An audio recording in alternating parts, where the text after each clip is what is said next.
persilahkan kepada Dr. Gurmet untuk membawakan materinya.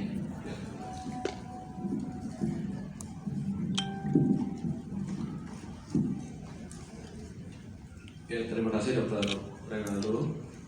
Assalamualaikum, selamat siang, salam sejahtera. Terima kasih kepada panitia Bike Up yang untuk undangannya kepada saya membawakan materi pada siang hari ini. Terima kasih kepada PT AstraZeneca atas bantuan dan sponsorship untuk materi siang hari ini. Saya akan membawakan topik mengenai asma, peranan inhaler, terutama inhaler mengenai formoterol dan juga ICS. Ya, kita mengetahui bahwa asma ini merupakan penyakit yang ditemukan sehari-hari. Ya, siapa saja bisa mendapatkan pasien dengan masalah asma. Jadi yang penting juga yang perlu disampaikan, ya, banyak pasien juga datang ke saya menanyakan apakah asma itu bisa disembuhkan. Ya, jadi jawaban saya selalu sama, ya, seperti yang diajarkan oleh guru-guru saya, salah satunya oleh Dr. Sepa, bahwa asma itu ya bisa dikontrol, ya, tidak bisa disembuhkan sama dengan penyakit kronik lainnya, ya, baik penyakit diabetes mellitus, ya, atau nanti pasien hipertensi. Ya, intinya kita harus mencapai kontrol, ya, pada pasien asma, apakah nanti kontrol sebagian, ya, terkontrol baik atau bahkan tidak terkontrol. Saat ini dari China memang sedang mengedukasi, ya, secara global bahwa asma saat ini bukan hanya masalah bronkodilatasi saja, namun penyakit dasar atau masalah dasar yang menyebabkan seseorang itu mengalami keluhan asma adalah chronic inflammation. Ya, jadi pengobatan asma bukan hanya menggunakan device kandungannya hanya bronkodilator saja, tidak. Ya. Kita harus juga memberikan pengobatan, ya, atau inhaler yang mengandung juga ICS, ya. Dan juga pada kondisi-kondisi yang serangan berat, ya, saat ini juga memang disarankan untuk memberikan ICS secara inhalasi, ya. Beberapa fenotip asma, ya, mulai dari asma yang disebabkan oleh alergik, ini semua udah pada paham, ya. Namun ada juga asma yang muncul pada usia dewasa, ya. Jadi pasien juga kadang datang usianya udah di usia sekitar 30-an, ya. Kemudian terdiagnosis asma, menanyakan, ya, bahwa bukannya asma itu munculnya itu serangan pertama, ya, atau awalnya itu pada usia muda, ya. Kanak-kanak saya selalu menyampaikan bahwa ada juga asma yang muncul di usia dewasa, ya. Kemudian juga pasien-pasien dengan obesitas, ya, selain kita harus screening masalah osa pada pasien, ya, kita harus juga mengevaluasi, ya, apakah ada asma pada pasien tersebut. Patofisiologi yang saat ini mendasari penyakit asma ada dua. Untuk RW hiperreaktivitas, saya rasa sejawat semua sudah pada paham, ya, ini konsep yang lama, namun konsep yang baru dari Cina, ya, itu menyarankan untuk selalu, ya, memberikan device yang mengatasi juga masalah chronic inflammation pada pasien. Ya, saat ini ada dua patofisiologi utama pada asma, mulai dari chronic inflammation dan hiperreaktivitas bronkus. Dilihat dari patofisiologi asma, ya, asma ini yang teraktivasi adalah TH2, ya. Kalau TH1 lebih banyak pada masalah infeksi, ya, tuberkulosis. TH2 terstimulasi, kemudian terjadi pelepasan dari berbagai mediator sitokin. Dan di sini dilihat juga ada beberapa mediator yang dilepas, ya, diantaranya ada leukotriene. Jadi pada pasien asma kalau serangannya tidak teratasi, ya, dengan pengobatan yang awal, ya, sudah diberikan, kita dapat juga menggunakan anti leukotriene, ya. Oleh karena dalam patofisiologi asma ada juga peranan, ya, leukotriene dalam kondisi asma yang tidak terkontrol. Dilihat di sini ada hyperreactive response, ya, ada beberapa keluhan yang bisa muncul mulai dari bronkospasme sampai dengan airway obstruction, dan ada juga akibat chronic inflammation, ya. Chronic inflammation, inflamasi kronik yang tidak teratasi dengan baik, pasien nanti akan masuk ke dalam remodeling asma, ya, sama seperti pasien gagal jantung, ya, diberikan ACE inhibitor untuk mencegah remodeling agar otot-otot jantung itu tidak diganti oleh jaringan fibrotik, ya. Demikian pula pada pasien asma, tujuan memberikan mengatasi chronic inflammation ini agar tidak terjadi tissue remodeling.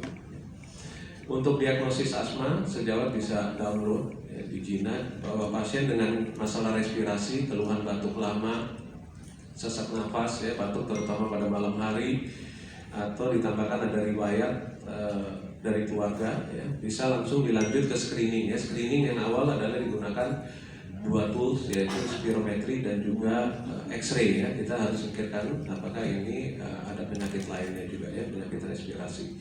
Per spirometri nanti bisa dilihat ya tanda-tanda obstruksi, FEV per FVC, ya, FEV 1 detik per FVC kurang dari 0,7, ya, kemudian dilakukan tes bronkodilator.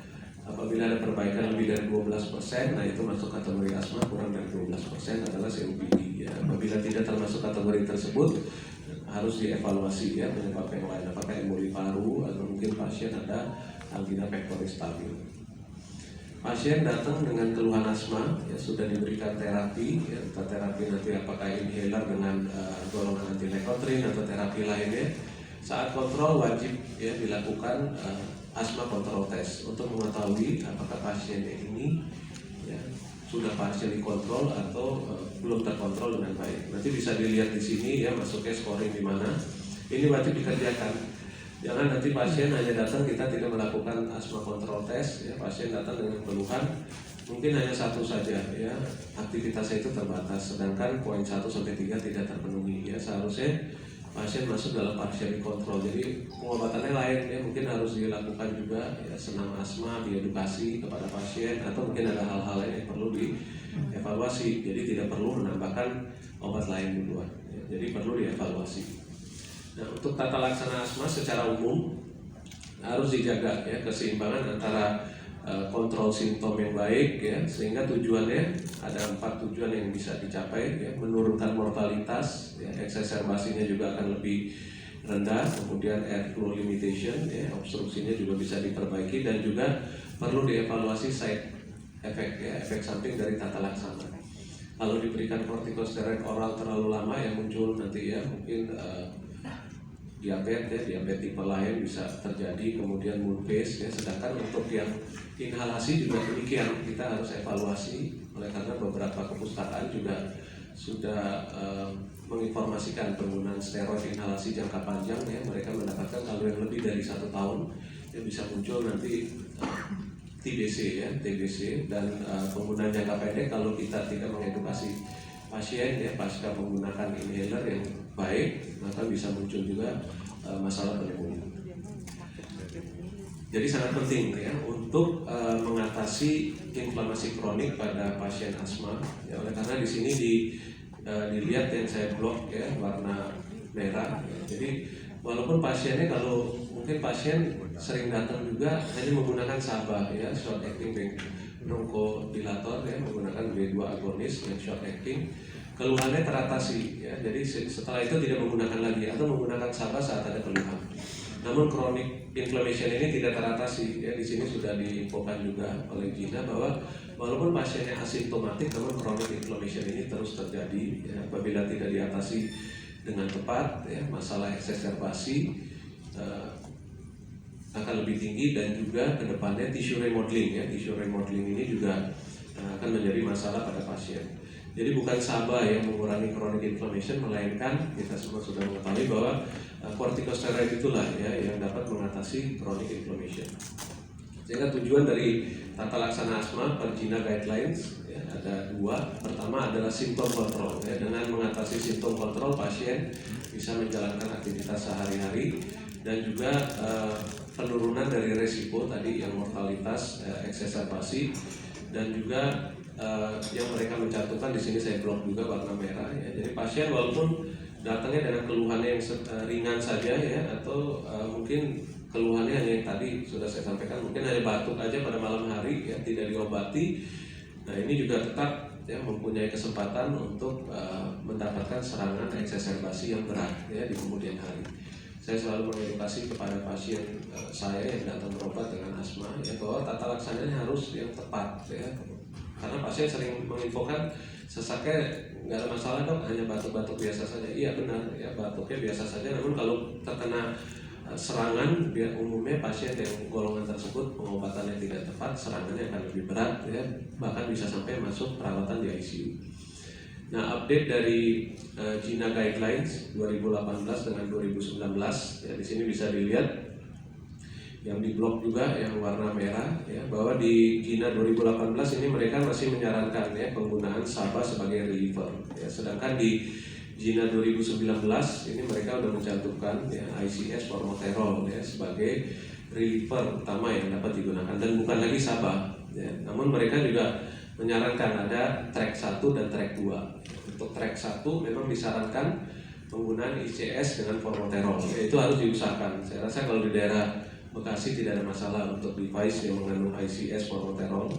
Apabila di daerah nanti tidak ada ICS formoterol ya silakan, akan digunakan SABA, namun tetap harus diedukasi ke pasien ya, bahwa penggunaan SABA ini nanti akan meningkatkan ya mortalitas pada si pasien. Penggunaan lebih dari 3 kanister ya, 3 device dalam setahun sudah terjadi peningkatan mortalitas ya, dibandingkan dengan nanti yang lebih besar lagi kalau dibandingkan dengan penggunaan kanister SABA lebih dari 12 kanister per tahun ya. Kemudian di sini juga disarankan ya, kapan ya kita tidak menyarankan ya pasien untuk menggunakan kombinasi ICS formoterol. Di sini juga sudah saya blok ya, karena ini merupakan hal yang penting. Jadi tidak bisa menggabungkan, mungkin ada yang sudah cocok ya dia perharinya menggunakan kombinasi ya, makasih. Jadi menggunakan kombinasi steroid dengan laba yang lain ya, kombinasi yang lain. Kemudian kalau nanti untuk relievernya bukan SABA namun menggunakan ICS formoterol. Nah dari GINA tidak menyarankan demikian ya. Kalau memang akan digunakan kombinasi ya harus digunakan satu ya kombinasi, yaitu ICS formoterol. Nanti ada slide juga ya yang menjelaskan ya kenapa yang dipilih adalah ICS formoterol oleh GINA ya, nanti ada penelitian. Dan dari track 2 mereka juga menyarankan iya kalau memang akan digunakan SABA ya boleh ya, namun tetap harus diedukasi ya kepada pasien bahwa penggunaan SABA ini hanya mengatasi gejala sementara saja, sedangkan inflamasi kronik tetap berjalan dan juga resiko mortalitas dan eksaserbasinya itu tetap ada pada si pasien. Efek samping atau kerugian penggunaan SABA ya secara berlebihan ya, di sini bisa dilihat mulai dari sisi pasien ya, patient behavior. Memang dari data ya mereka menyampaikan yang didapat oleh penelitian yang dilakukan ya, saya rasa oleh tim yang tergabung di GINA, bahwa sampai saat ini penggunaan SABA masih tinggi ya, bahkan sampai 63%, dan penggunaan SABA yang terus menerus ya bisa menyebabkan down regulation ya, jadi menyebabkan toleransi dari reseptor beta ya, reseptor beta agonis, sehingga nanti diperlukan dosis yang lebih besar ya. Dosis yang lebih besar ya tadi yang sudah saya sampaikan, meningkatkan mortalitas dan morbiditas ya. Tadi yang lebih dari 5 ya, dan juga lebih dari 12 kanister per tahun. Memang masalahnya tidak mudah ya kita merubah ya kebiasaan pasien yang sudah menggunakan SABA ya, kemudian langsung di-switch kepada ICS formoterol. Namun sebagai seorang dokter ya kita tetap harus ya, atau wajib mengedukasi kepada pasien ya manfaat dan kerugian ya dari sebuah obat. Sehingga problem di sini juga disampaikan memang sulit merubah ya perilaku dari pasien, oleh karena SABA ini sudah digunakan kurang lebih sekitar 50 tahun. Sabina program ya, short acting beta agonis in SABA ya, mereka melakukan penelitian mulai dari Sabina 1 ya sampai yang terakhir adalah Sabina 4. Di sini untuk Sabina 3 juga Indonesia ya termasuk salah satu negara yang dilibatkan ya. Kesimpulan dari studi ini memang yang pertama ya penggunaan lebih dari 3 kanister ya per tahun ini dikaitkan dengan peningkatan eksaserbasi, dan penggunaan SABA ini memang merupakan masalah ya hampir di semua negara yang mereka libatkan dalam penelitian ini, baik dari severas asma dan juga dalam hal tata laksana penggunaan ICS.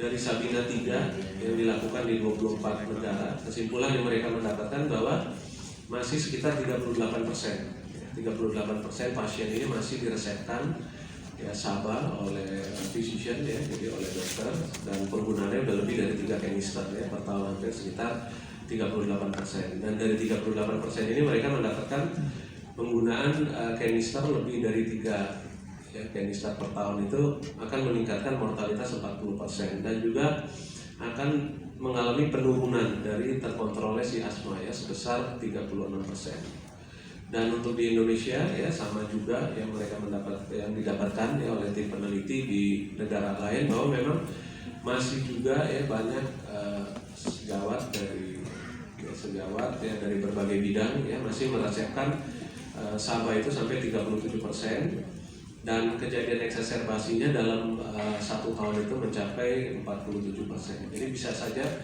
pasien asma ya sering mengalami eksaserbasi.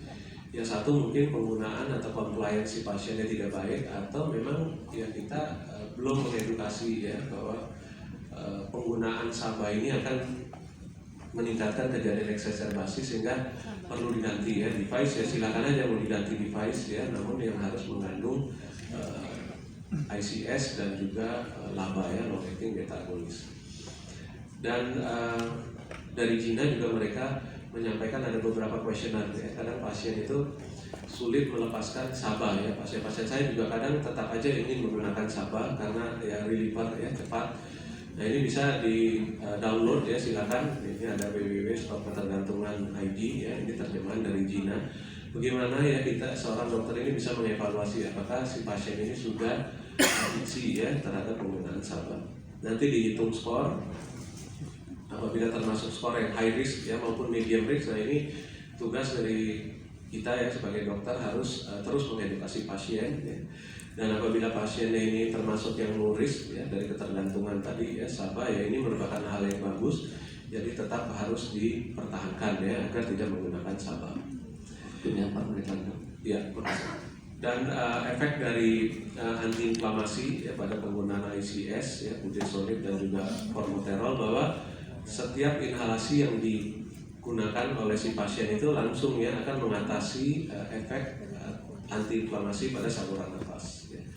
Dan ada efek sinergis ya antara kombinasi tersebut ICS dengan LABA, yaitu ICS ya kortikosteroid ini akan meningkatkan ya jumlah dari reseptor B2 ya beta 2, sehingga ini juga akan efek bronkodilatasinya lebih maksimal, dan B2 agonis ini juga akan meningkatkan ya, efek dari kortikosteroid, sehingga kenapa dari Cina ini memang menyarankan ICS. Jadi di satu sisi efek antiinflamasinya juga tercapai ya, dan juga efek bronkodilatasinya tercapai dengan baik ya. Nah kenapa ya harus menggunakan ICS yang golongan formoterol ya. ICS budesonide ya, dan kombinasinya ICS formoterol. Oleh karena ini dapat digunakan sebagai reliever. Memang ada device yang lain, ya kombinasi yang lain dalam hal tata laksana asma. Namun dilihat dari segi mengatasi reliever atau onset kerja, kombinasi ICS formoterol ini jauh lebih unggul ya. Dalam waktu 1-3 menit sudah dapat ya memberikan efek sebagai reliever ya, dan juga akan mengurangi eksaserbasi ya, kejadian eksaserbasi, dan penggunaan ICS itu lebih rendah dibandingkan dengan device yang lain ya, kombinasi yang lain, bahkan lebih rendahnya ini sampai 75% ya. Dan juga kita tahu bahwa yang tadi sudah saya sampaikan ya, efek yang dapat muncul penggunaan kortikosteroid dosis besar, pneumonia dan juga TBC ya. Sama dengan antibiotik bisa eskalasi deeskalasi. Nah untuk kombinasi ICS formoterol oleh karena dapat bekerja baik sebagai reliever dan controller ya, silakan saja nanti kalau pasien ya sudah teratasi ya dengan controllernya budesonide ya dengan formoterol, kalau nanti ada keluhan reliever boleh digunakan ya ekstra 1 pump lagi untuk mengatasi gejala eksaserbasi, dan kalau udah tenang ya bisa di deeskalasi. Ada beberapa studi yang sudah dilakukan ya, sehingga golongan budesonide formoterol ini dimasukkan dalam China Guidelines. Ada studi sigma 1, sigma 2 ya, dan yang terakhir adalah Novelstart ya. Ini mereka kalau yang di sigma 1 mereka membandingkan SABA, mungkin SABA-nya bebas ya. Sedangkan yang di Novelstart ini mereka menggunakan pembandingnya dengan albuterol. Dari ketiga studi ini bisa dilihat di blok yang warna ungu ya, ini kombinasi budesonide formoterol. Untuk kejadian eksaserbasinya jauh lebih rendah ya dibandingkan dengan kombinasi yang lain, dan juga penggunaan budesonide formoterol dibandingkan dengan maintenance ya hanya sedia tunggal budesonide itu lebih bagus ya, artinya non inferior ya. Kemudian ada juga Kompas studi, nah ini membandingkan dengan device yang lain ya, jadi dengan kombinasi yang lain budesonide formoterol ya ini diadu dengan salmeterol fluticasone. dan ditambahkan juga dengan grup yang satunya lagi dengan terbutalir. Nah, di sini mereka mendapatkan grup yang ditreat dengan kombinasi budesonide formoterol, ya, dilaporkan kejadian eksaserbasinya itu menurun ya hampir 40% dan dosis steroidnya itu juga kecil ya 25%, sehingga kejadian untuk komplikasi yang tidak diharapkan itu jauh lebih kecil apabila menggunakan kombinasi budesonide formoterol, ya. Dan juga sebagai maintenance budesonide formoterol dan juga sebagai reliever, ya, ini lebih baik dibandingkan dengan kombinasi salmeterol fluticasone. Ya, saya seperti ada salah satu guru besar lah ya, saat lalu diskusi kasus itu selalu menyampaikan ya kita sebagai dokter harus memberikan update yang terbaik, pilihan yang terbaik kepada pasien. Lain nanti terserah pasien dan keluarganya ini memilih yang mana ya. Jadi kalau dari saya sih, kalau saya memang yang memberikan yang terbaik. Kalau kita tahu dari beberapa studi yang disampaikan, memang golongan budesonide formoterol ini yang terbaik dari sisi menurunkan eksaserbasi dan juga dosis steroid ya yang lebih rendah. Ya tidak ada salahnya ya kita memberikan opsi pertama kepada pasien menggunakan budesonide dan formoterol. Dan ini ada beberapa studi ya, di sini dilihat ada 6 studi mulai dari STEAM ya sampai dengan AHEAD studi. Ini mereka membandingkan ya budesonide ya, formoterol dengan budesonide SABA, kemudian ada juga mereka membandingkan dengan budesonide formoterol dengan formoterol tunggal dan juga fluticasone salmeterol dengan SABA. Di sini dilihat dari tiap studi memang grup ya, yang mendapatkan golongan budesonide formoterol ya ini memang evidence ya, memang dilaporkan yang mengalami eksaserbasi itu jauh lebih rendah ya dibandingkan dengan grup yang lain. Jadi sebagai konklusi ya, dari presentasi saya, yang pertama, saat ini bukan hanya bronkodilatasi saja ya, atau bronkokonstriksi ya masalah utama pada asma, namun inflamasi ya juga merupakan poin penting yang perlu kita evaluasi dan perlu diinfokan ya kepada pasien asma ya. Oleh karena penggunaan SABA ya, pasien hanya menggunakan SABA saja, iya bronkodilatasinya itu teratasi, namun inflamasinya tidak teratasi sehingga kejadian severe exacerbation atau eksaserbasi berat di kemudian hari ini jauh lebih besar. Dan Gina ya, berdasarkan penelitian yang sudah mereka lakukan, baik itu Sabina 1 ya sampai Sabina 4 dan juga beberapa studi tadi ya, Kompas studi, kemudian STEAM sampai AHEAD, mereka memang menyarankan ya golongan low dose ya ICS formoterol itu dapat berperan sebagai reliever dan juga controller ya pada asma, baik yang ringan ya, sedang maupun berat ya. Dan juga konsep ya anti inflamatori ini harus diedukasi juga kepada pasien bahwa dengan menggunakan satu ya hisapan kombinasi ICS dengan formoterol ya, akan mengatasi juga inflamasi yang berlangsung. Demikian yang bisa saya sampaikan. Assalamualaikum, selamat siang, salam sejahtera. Terima kasih. Kita berikan aplaus untuk Dr. atas paparan materinya yang sangat jelas dan tepat waktu, dokter. Baik, kita langsung lanjut ke pembicara kedua. Untuk pembicara kedua akan dibawakan materi tentang tata laksana tuberkulosis dalam berbagai kondisi klinis khusus. Seperti kita alami mungkin dalam praktek sehari-hari, banyak sekali pasien-pasien dengan infeksi tuberkulosis itu nggak murni TBC saja. Misalnya TBC ada masalah yang lain ya, apakah tata laksananya ada yang berbeda, nanti akan dibawakan dengan sangat jelas oleh guru kita Dr. Seva Webutoyo, SPPD KPKIC. Saya persilakan dokter untuk membawakan materinya, waktunya 20 menit. Ini